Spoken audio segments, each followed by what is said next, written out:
Paradox brought us Victoria 3, and I've got to say, I haven't spent enough time playing it.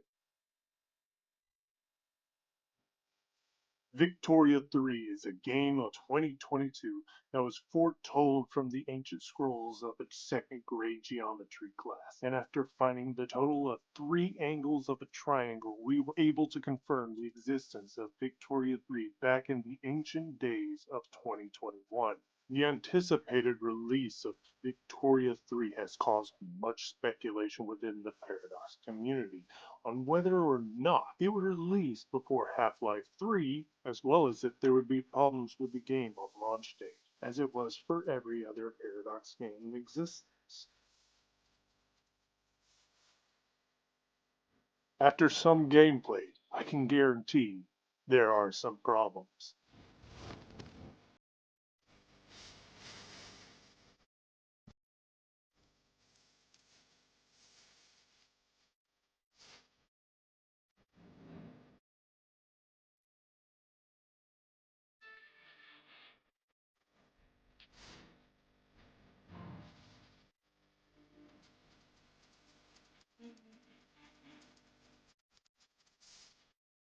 As you can see, combat is the largest gripe in the community at the moment. Large single fronts only producing one battle at a time for little to no gain. The process of how battles are conducted are largely unknown, with modders having to dig deep and greedily to obtain the delicious data from within.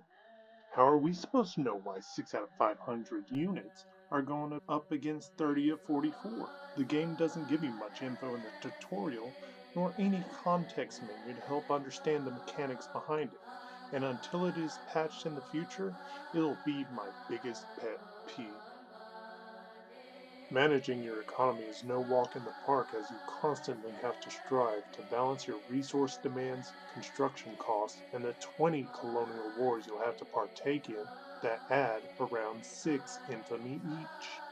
Creating a large market of resources can help ensure that every other country becomes as codependent as an incel getting his very first body pillow, and to the point that every time they try to leave you or declare war on you, they just struggle to do their everyday to-day functions. Of course, there is always a second option to silently building up an economy, and that is to mooch off others' hard work and take it for yourself. Fighting wars is no easy matter, and as stated before, the players must pray to RNG Jesus every day and night before they go to bed so they can get a good outcome from a single battle. Supplies and logistics are the cornerstone of ensuring you can sustain a front and not die from dysentery. But as is with everything in life, it has a cost, and infamy will continue to rise as you lay claim to more and more territory until the whole world wants to get rid of everything you worked hard for the past 10 years, eventually labeling you as a pariah state, except you're more competent. Remember the colonial uprisings?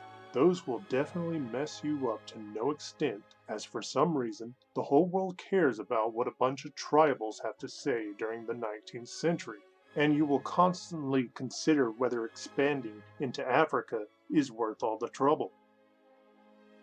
Overall, the game has many flaws, and I do enjoy it at the moment. The game is off to a better start than a certain Paradox game, and will have continued support and updates to fix the problems stated beforehand. So I'll kick back and continue to enjoy what I can. However, overall, I rate this game 6 inactive trade routes over 10 consecutive cut down size CBs.